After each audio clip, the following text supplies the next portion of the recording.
Welcome to another powerful conversation in the Hidden to Heard series, where we honor the untold and the beautiful real stories of women who lead from the heart. Today, I'm truly excited to welcome Michelle Moore, award-winning coach, speaker, and author of Real Wins. Michelle's work is rooted in justice, truth, and empowerment, and her leadership style, I believe, speaks directly to the soul. And I can't wait for you to experience and hear more about the power of her story. So, welcome, Michelle. Oh, thank you so much. That was such a lovely introduction, Abby. Thank you. I'm really excited to be here and to share some insights and some of my journey. So, yeah, thank you for the opportunity and inviting me along. Beautiful, thank you. I am going to dive straight in with the first question. And so, my first question, well, there's two questions, but my first question out of the two is why have you called your book Real Wins?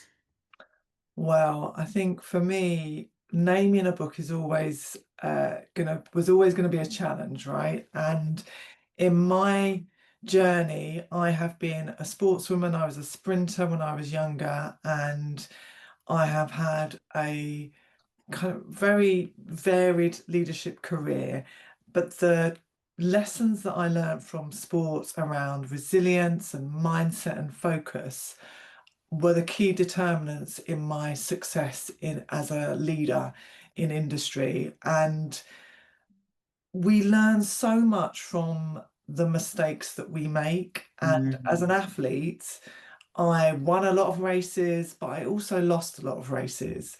yeah. And I didn't make it to the international standards I would have loved to, but I trained with incredibly talented athletes who went on to become Olympians. There's no bitterness here.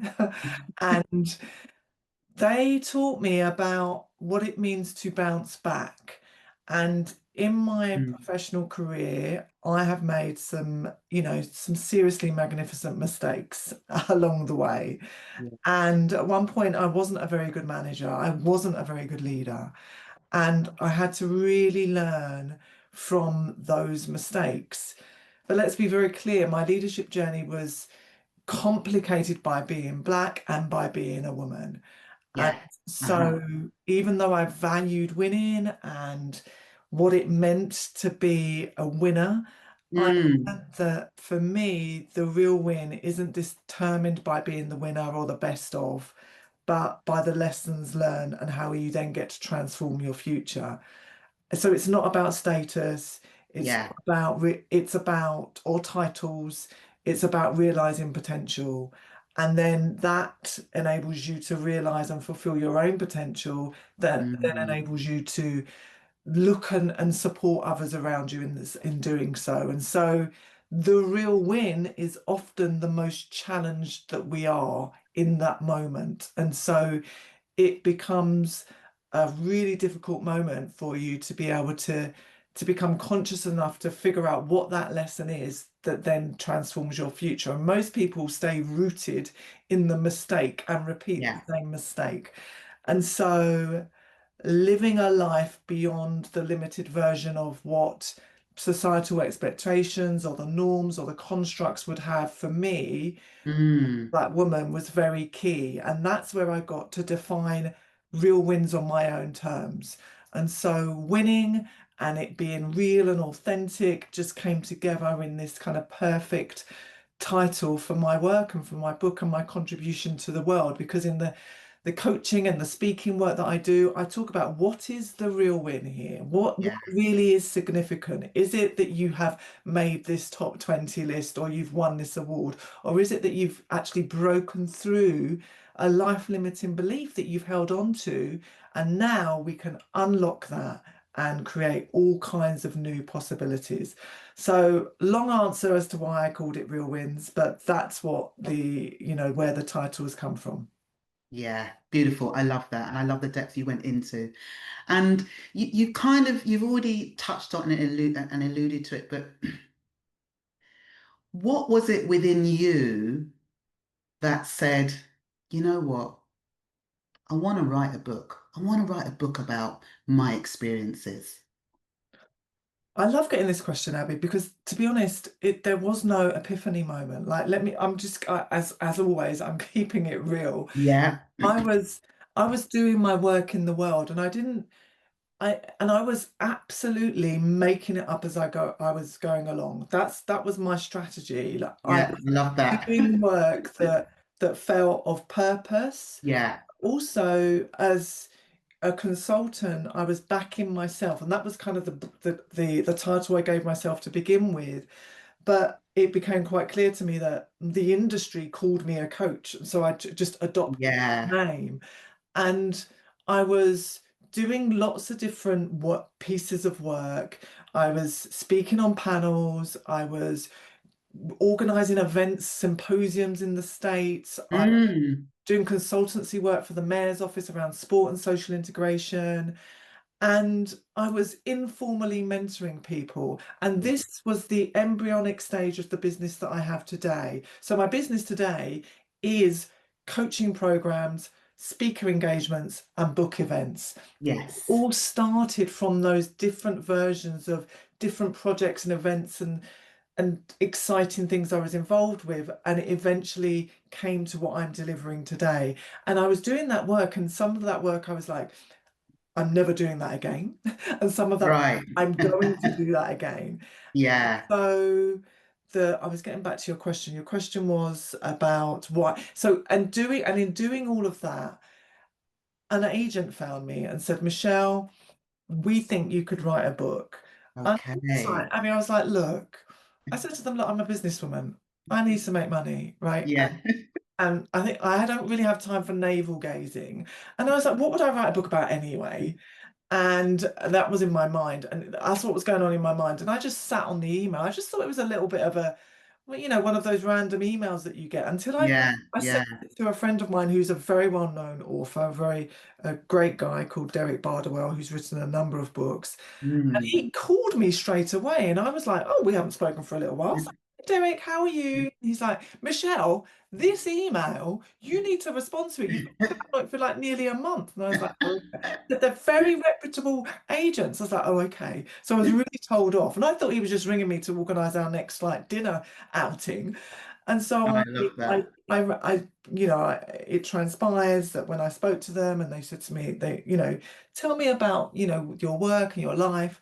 And I spoke, and I can talk, as you know. And yeah, they said, you've got loads of books in you, Michelle. And so I decided to write this book, but I really did find it took me a while to get into it. So Yeah. wrote it, Yeah.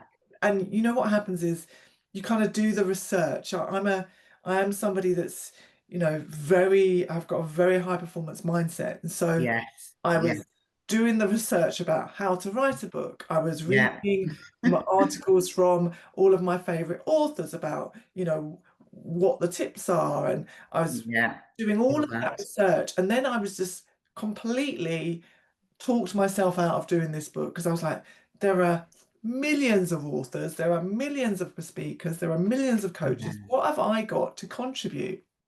And then Mm. I read a quote from James Baldwin, and paraphrasing it, he was talking about the power of literature. And you write because you think you can change the world, but you know perfectly well that you can't change the world. But the Yeah. power of literature is such that if you just shift one person's view of how they see Yeah. their reality, you can actually shift how they see the world. And Yeah. and then you can change it. And it just unlocked something in me. Mm. And that enabled me to just back myself and write my truth. And another thing that was really, playing on my mind was, there's all this pressure to be a bestseller, and if it makes this list and that Yeah. list. And I read 10 10 pieces of advice from one of my favorite writers, Zadie Smith. And the Okay. last one was don't confuse accomplishment with accolade. And it was like, your Beautiful. is about changing somebody potentially. It's not about being a bestseller. And it really resonated with me. And I'm very blessed, I'm very privileged that the book has been, yeah, actually has made lists. It's never going to, and awards lists and stuff. It's never going to win anything because it can be quite challenging. But the most joy that book gives me is when people come and tell me very specifically how it has supported them. How Yeah. very high profile, important people have told me they've cut things out and stuck it on their wall and Yeah. about it when they're in a Yeah. board meeting. So this book keeps on giving back to me in all kinds of ways. I do have a little story. I was in a very important meeting Yeah. and I, for the life of me, couldn't find the hook or the way in to make my contribution. I'd had a really difficult night's sleep. The menopause was doing its job on me, Hello. and I was really struggling. And somebody said, my colleague said, "Oh, it's like what Michelle Moore says in her book, Real Wins." And he articulated the point around the rhetoric of diversity politics, of window dressing of it. And he used an example from my book to articulate this point in this meeting. And honestly, it took my breath away, Abby. I was like, look at that. I haven't had to say Yes. a word, but my work is still delivering. And that was, 2 years on. And the chair Yeah. sat up and was like, "Oh yes, I've still got to read your book, Michelle." And I was like, "Look at that." So yeah, that's the story of how Real Winds came about, and it's still rewarding me today. Yeah, and I love that. And I actually love the story that you shared because even without your knowledge, you went in there and you manifested, you allowed that to come in, and there it was, a quote from your book. Like you couldn't have written that. You couldn't have scripted it and it just happened. Mm, And so I just think that's the beauty in books that keep giving in ways that you just cannot see they're going to give. mm. And there they are. So thank you for that. I guess my next question is, what were the lessons you learned about failure from athletics that you have translated into your professional career? Yeah, I suppose I love talking about my days as an athlete, and once an athlete, always an athlete. I always Yeah. see myself as an athlete, and I did athletics from the age of 9 because my mum was an athlete. Okay. Till my mid 20s, and I'm a twin. So Yeah. for me, it's really important to talk about sport and athletics in particular in conjunction with identity because my grandparents are they came here. My grandparents from Guyana came here in Hmm. 1957. My gran came first, pioneering, inspirational woman in our family. Hmm. And then my grandparents from my mum's side are English, and they came from Surrey, and my parents met in the 70s, and so we're Yeah. a mixed family. And for me, growing up as a young brown skinned girl, Yeah. in athletics was the first place where I just felt really at home, really seen, really Mm. valued amongst a diverse group, but mainly black and brown folks. And it Yeah. was a space where all that mattered was like being yourself and being fast, right? And Yeah. so I just had the best time traveling all over the country, competing and just learning about the way in which sport teaches us about life. So Yeah. even though I was really talented, when I didn't win, I learned it really affected me. I would often cry. I was deeply impacted by that Yeah. loss Yeah. because my identity was wrapped up in my sport.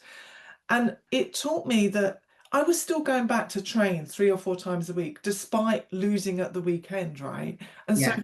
that just from a really young age just taught me about getting back up and going back out Mm. again. That in my kind of journey, I'm somebody that has failed consistently. Like I failed my maths GCSE 3 times. I failed my driving test 5 times. But I never took them as massive losses. I just kept going back until I got Yeah. it. And Yeah. I absolutely believe that's rooted in my resilience that I learned from being an athlete. And that isn't anything that you can kind of take for granted because the research tells us those that, especially for women in leadership positions in both Yeah. corporate and wider industry, they have done sport to a high level because they understand what is required, the determination and the focus and the way in which you deal with setbacks and adversity Yes. enables you to be able to handle that. So I learn a lot. I learn a lot about also what it means to be in very white spaces, actually. Yeah. We were Hmm. the black team that were going off to these different spaces all over the country, and we were the only team of color there. So we were having to deal with some of Yes. those tropes that went with being different in those environments. So it taught me a lot. It gave me a very high performance mindset. So Yeah. idea around the marginal gain, the very small thing that you can do that can change your world when it's done consistently. So whether that's you doing your daily mindfulness, whether that's how I would lift my arm to a particular angle to get it right out of the blocks when in my start position, the Yeah. marginal gains that have a mighty impact and determine your success, whether you win or whether you lose by a fraction of a second, and whether or not you are successful in achieving what it means to you in terms of fulfilling potential. Because your best is what you define it to be, right? So there are Yes. races Hmm. where I ran my personal best and I didn't win, but I was really happy that I had Yeah. done the best that I can. And in the book, I tell a story. I don't want to give it away too much, but I tell a story about how Hmm. there was a very significant race for me when I was 16. And in this race, it was like my Olympics. But one Yeah. of the determinant, I'm not going to give you the outcome, but one of the determinant the lessons was about how to show up and really back yourself. And when you don't, what the consequences are. And I think the disappointment that you have in Mm. yourself far outweighs anybody else's disappointment in you. And that is a lesson that I learned from my sport. And so my high performance mindset has nothing to do with anybody else, nothing to do with any other kind of parameters or what people Yeah. see. It's the one that I've set for myself. Now, it Yeah. hasn't always worked out. That high performance mindset can also has sabotaged me and others who I've managed, which I've had to then kind of really recalibrate. So it has taught me so many leadership lessons and so many life lessons as well. Yeah. Beautiful. Thank you. And I love that because it actually leads me very nicely on to my next question, Michelle, which is in your book, you challenge the idea that leaders have to perform to perfection. So how have you kind of navigated the tension between being visible, staying authentic? Because I know you're all about authenticity and truth, especially in spaces that aren't always ready for your truth. It's hard. It's not easy as a black person, as a woman, Yeah. and in spaces that are set up not to see us. They're set up to invisibilize us. They're set up to marginalize us. And so it requires a level of your own personal attributes and strengths and Mm. power to be able to figure out what's happening.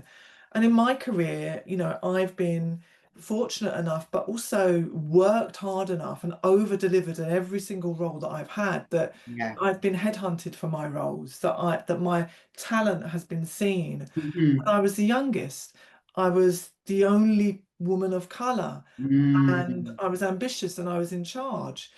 And that was a recipe for disaster. Like, let's be very clear. Yeah. I was managing lots of different teams, and my style as being very authentic, very honest and open and direct didn't work for that environment. I had very difficult times, and people didn't respond well to my leadership style. I remember Mm. one day being coming into the office, and the team said, "We want a meeting with you." And I was very much in my ego at that time, a very autocratic leader. And I was like, well, I call the meetings here. I was thinking that in my head. I was like, what's going Yeah. on here?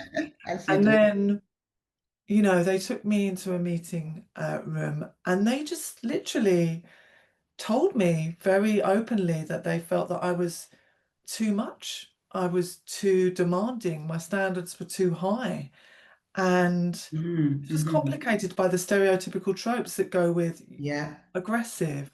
And I remember one white woman said to me, you just standing there, Michelle, is a problem for me. And I was Mm. so shocked. I was very taken aback. Yeah. I was really upset, and I didn't respond. I'd listened, Yeah. and I left, and I went in. I did what I always do when I'm in a moment of strife. I rang my dad, and my dad was like, "Go back out there, Michelle, front it out."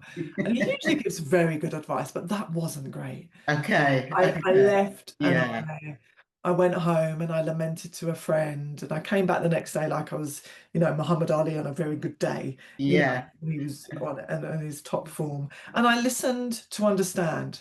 Yeah. I really heard what they said, but I also felt the injustice of the situation. Yeah. I also knew that Hmm. I had to find a way to redefine the success for me in that moment because it wasn't working. So I had to adapt and become a much more collegiate leader, a much more conscious leader, a leader that Yes. gave up Yes. power, a leader that sent people to meetings instead of me, a leader that identified mentoring opportunities for others in a different way, a leader that really worked on the interpersonal and the communication skills. And Mm. time I was able to really bring them around. And, you know, not everybody liked me, but they respected me and they knew Yeah. I would go Yeah. to war for them and they were my team. Yeah. It came back round, but it was a hard lesson. And I get paid to talk about leadership and keynotes, and I travel the world and I talk about it. And I talk about the stuff that I got wrong. And the Yeah. reason why I can talk about this is because I'm rooted in what authenticity really looks like. And I couldn't be my authentic self in its truest way. I'm a black woman. Like Yeah. the ways in which I articulate myself with my people are completely different to how I would do it in the workplace because it's not entirely safe for me to do that. And so I had to become much more attuned to the spaces that I'm in, to the Yeah. access codes that are needed in those spaces. And that's something I talk about in the book, the way we have to redefine success because of our marginalized identity and find a different roof is our a Hmm. harsh truth, but that is our reality. We either try, Yeah. we navigate that, or we're just being I think, a victim of the system. And I wasn't prepared to be Yeah. that. I had to find a different way, and that injustice actually fueled my leadership career and my Yeah. way in which I went on that self-awareness journey to enable me to challenge the status quo. And in the book, I talk about the different styles that we can have as a change maker. We can be a positive disruptor, we can be a visionary storyteller, we can be an empathetic listener. And Yeah. there are different ways when you understand your personality and you go along that self-awareness journey. And I'm a positive disruptor. Yeah. So I have to choose which battle I'm going to fight and how I'm going to fight that. And sometimes that's saying in the meeting, I'm going to pick that up afterwards with you directly and Mm. individually. And sometimes it's calling it out, and sometimes it's looking after my emotional health and well-being and letting something go and picking Yeah. it up 3 months later. I decide how I'm going to really respond and not react to what's happening in front of me, but by being very aware that race and privilege and gender and all of those different intersecting Mm. ways in which oppression work are often there under the surface. And so the way in which I carry myself and how I have to redefine success is Yeah. my own individual journey. And I'm not surprised when the oppression rears its head, but I'm equipped to be able to manage it. And that's what I work with people on. I work with them to support them in navigating these spaces that they find themselves in by doing the inner work of what is it that we know that how are you going to make your contribution, not your, but how are you going to be able to challenge on your terms so it doesn't take from you in ways that are so extractive for us from Black and brown communities. Yeah. Thank you. Thank you for not just, I think it's so powerful when you can give real life experiences that you've come through yourself, but also, Michelle, what I'm hearing in what you said as well was that you kind of did a 360-degree change of your leadership style. And that is no mean feat. So I think what's really beautiful about that is there is no one leadership style, but if you are open to changing for the betterment of self and others, then that the doors are wide open from that space in, and that's what I took from that. So thank you so much for sharing it. And one of my last questions is, I Oh, love, Amy, just on that, yes, because that that leadership style is all rooted in the self-awareness piece, right? So yeah, you're going to read, like, people come to me like wanting the answers, like there's some mysterious answer to leadership and confidence. yeah, And yeah, it's rooted in how well you know yourself, and yes, how well how brave and courageous you are in terms of going on that journey of figuring that stuff out. yes, And it's the shadow self of what Carl Jung talks about in terms of those repressed parts of our identities that we uh-huh, try and suppress, that we don't like, that we're embarrassed about.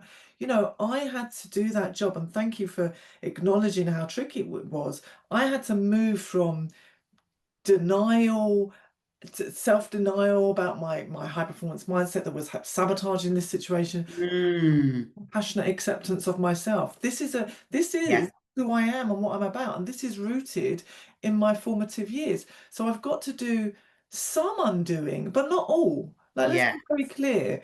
The leadership career that I have today, the career portfolio I have today, this isn't the easy route that I've chosen. no, it's not, It requires me to be very much aware of the things that I can do that elevate me. So I do mm, things that absolutely in my high performance mindset enable me to get the international gig that in Seoul, that I've been invited to sit on a panel at the United Nations twice, that enables yeah, me to be approached by LinkedIn to host a massive Talent Connect Day for the UK for thousands of delegates. That's really, because of my high performance mindset. yeah, So I'm aware because I've gone on that journey of understanding mm, it.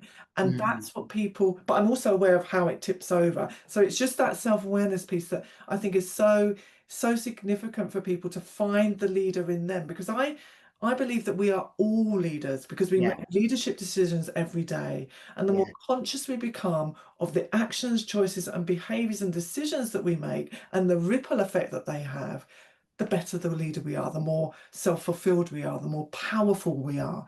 And so that journey is about leadership. And yes, you can get caught up on authentic leadership, on resonant leadership, on systems leadership, on what it means to be a servant leader. But really, it all comes back down to that level of self-awareness and presence, and going on that journey of being in touch with yourself that then enables you to be in touch with the world around you. yeah. I love that. And all I would add to that, and it's really just echoing what you're saying, it really is about, the leadership journey from the inside out. Yeah, absolutely, Amy, absolutely. That is it, right? That I wanted to ask you, so I loved your tribute to your gran at the end of the book, which is a beautiful poem. And I think throughout your work and your talks, it's clear that your gran had a real impact in your life. I mean, at the very beginning when you spoke, your gran was the first to come from Guyana, like like 1957. Like Mm, that is, that's huge. And mm. so, yeah, I'd just like you to just maybe share a reflection about your gran and the impact that she had on your life and your work with the audience. My gran was the matriarch of our family in all kinds of ways. Mm, As a mixed family, as a mixed young woman, I never saw myself as mixed. I actually saw myself as brown. And yes. we stayed with my gran. Very common in mixed families. When my mum married my dad, a white woman marrying a black man, Hmm. the majority of that white family didn't want to have anything else to do with us. Yeah. And so my grand's presence in our lives and her just enduring love and care and her sacrifice had a very determinant impact on me in ways that I didn't even realize. Mm. And she was the first in the nuclear family, but my aunt, her eldest daughter, came here a few years before. Okay. My aunt Vilma, she only passed a couple of years ago, Vilma Mackenzie, and she was an incredible woman. The Mm. first person to see us before our first visitor, because she was a nurse, and she Okay. had a significant impact on my life. So I always want to just always pay tribute to my Yeah. aunt.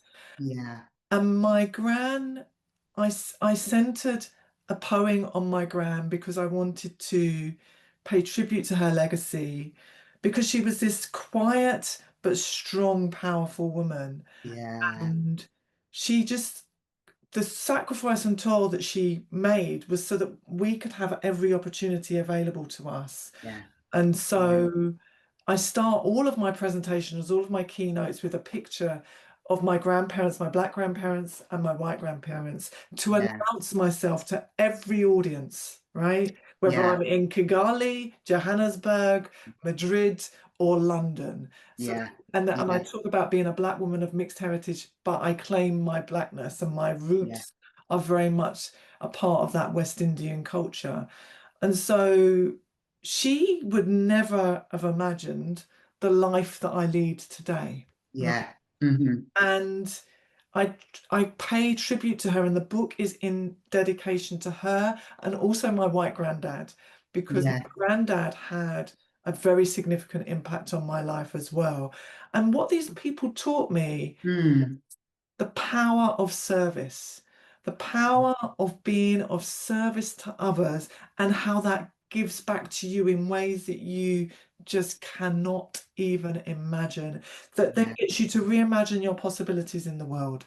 And that bit of role modeling, of being able to see, their sacrifice can't be for nothing, and Yeah. so it makes me lean into and really rinse out, if I'm honest, my life in all kinds of ways, because I'm Yeah. about Yeah. trying to get the best out of every single bit and being the best that I can for the people that I work with. So when I'm a coach, when I'm a speaker, I'm all in like this, Yeah. as present as I can be around the things that I have as much as possible in this moment. This Yeah. is all that I'm concerned about. And that's in part in dedication to their memory and to their legacy.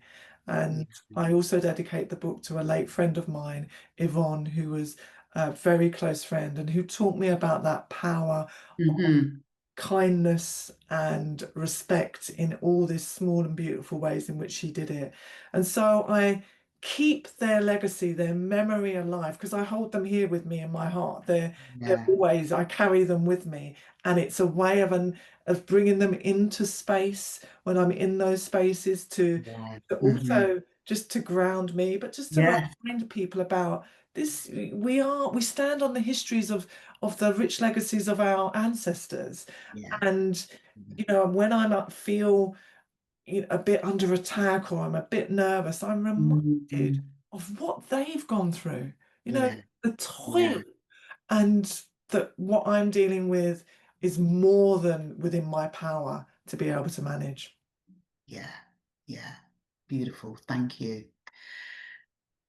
Oh, this has been so rich. So I have one final question, and it's really for all of the leaders. And you alluded to this when I asked you a question before, because we're all leaders in our own way, even if we don't recognize that title. But for all of the leaders or and women that are really wanted to come up in their leadership journey, whatever that looks like, what would be one thing that you would like to share with them in terms of keep on going? Yeah, I think it's really about finding the ways in which you light up. Yeah. You can read lots of books about happiness and well-being. You can read Yeah. lots of books about success and joy and all of these things and what it means to be a good leader. And it all comes back down to living a life of purpose and meaning that gives you your sense of success and being able to fulfill your own potential. Yeah. And so you have to plan that. You have to get strategic about that. You have to Hmm. figure out what is it that and you don't necessarily, you may or may not get that from your job, right? So Yeah. it's not about, like for some people, it isn't about being a CEO or being a senior manager.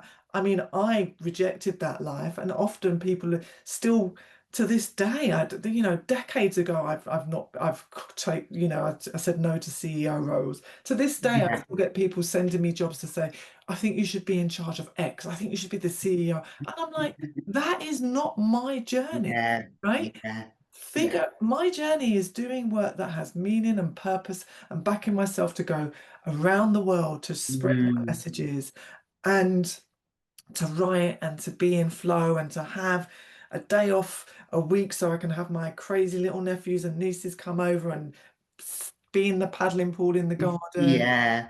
and to create an integrated, harmonious life. So figure out what really lights you up, where the meaning and purpose is, and get busy living that life. Don't Yeah. get caught up in Yeah. what the societal or conventional norms are. You know, define your success.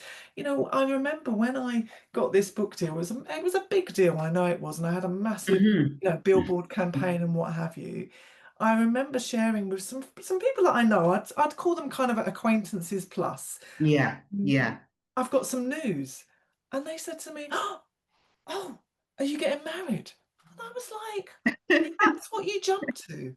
Are you getting married? Somebody else said, "Oh, you're Interesting. having a baby." I said, all I said is I've got some news, right? Now, Yeah. there's something about that. And even when I've been in schools and I've done like a 45-minute inspirational talk, and the first question is, how many children have you got? Mm. I don't, Yeah. I'm the author of my own chapters of my bestseller. Yeah. And whether or not I'm a mum or a wife or any of those things has nothing to do with Yeah. the way in which I choose to live my life. Like, it's those are societal conventions, what people Yes. believe that I should be doing at the age of 52. I'm like, I'm 52. I'm defining this. So Yeah. don't get Yeah. caught up in the way in which the patriarchy, the capitalist system, the way in which all of those forms of oppression are trying to hem us into these Hmm. norms and conventions. You get to decide what is meaningful to you, what brings you purpose, what lights you up. And we need people that are doing more of that in the world. Yeah. Wow.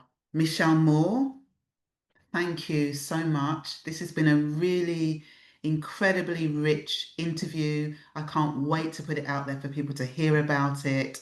The 1st of September to the 12th. Michelle is actually we're going to hear more from Michelle um, on the 3rd of September. And what I'd really like to say is your authenticity, your truth, the work that you do, it's you. Like it flows out through every word that you share.